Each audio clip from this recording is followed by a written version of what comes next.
Hello. And welcome back. My name is Eva. And I'm Zahir. And we're going to check out Voorlinden Museum today. Yeah, we just had a coffee at the place behind us. It's a restaurant that's just outside of the Voorlinden Museum. But now we're busy walking to the museum, and as you can see, if I do this, it's a magnificent big building. Yeah, we're very excited.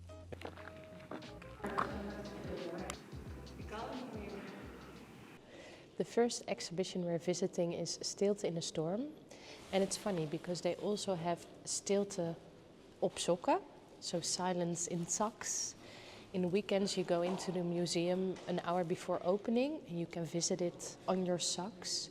And they say it will help you with your experience and less prickles, less stimulation. So that's actually quite funny. So this thing is like an optical illusion. You go in on the other side and then you walk a path straight through, but it's like a maze. When you first walk in, you think it's just one path straight through, and then you get lost in the maze that's like, it just messes with your head. You don't know where you're going.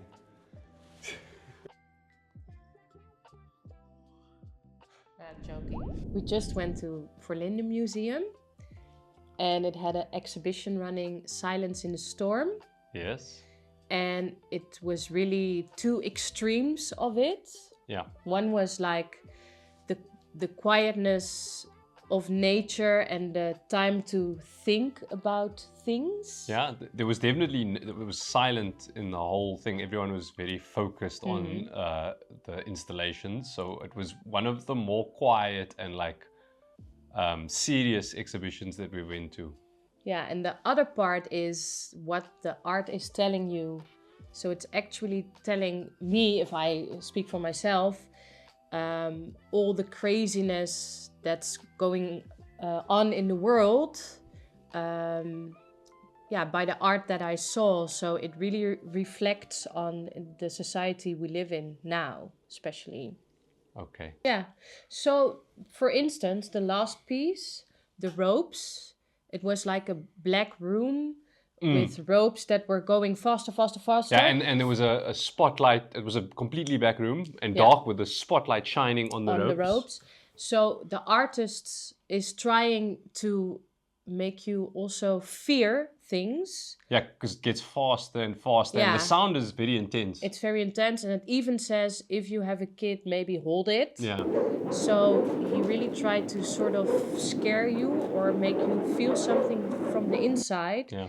When I look at the news, and I don't do that every day because that scares me a lot, that's what I was thinking about. It's in a section that says silence in the storm, but I only saw the storm side of it. That's what I meant. Installation where it was reflective, I forget the material, but it was a reflective glass type balls, all installed perfectly symmetrical on the wall. And you could see in each ball a perfect reflection, which was pretty insane. Yeah, and what the artist meant by it, because I read it in the book, the point of view you're standing at shows you what you actually see. And that's also in the world. You only see what you see from your own point of view. Yeah. And the one with Marina Abramovic, that's also funny to tell the people.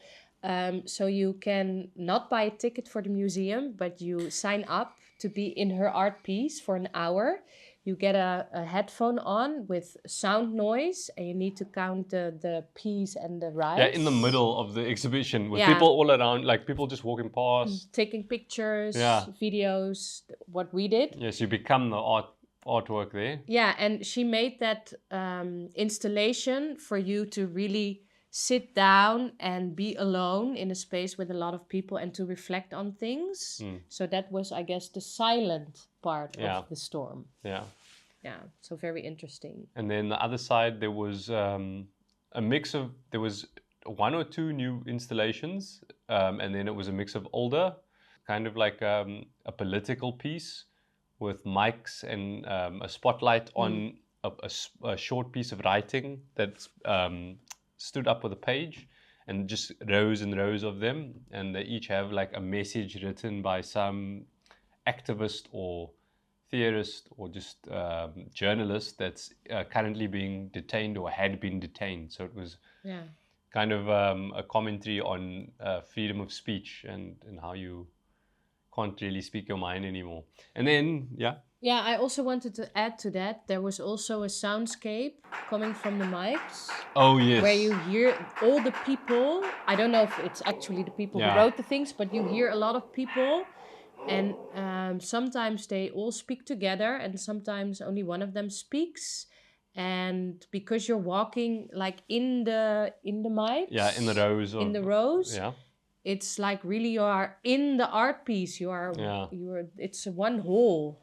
Yeah, it's like these pieces are very like they encompassing. You form part of it, so it's you really get trapped in the experience, which reminds me of the other place in Schiedam.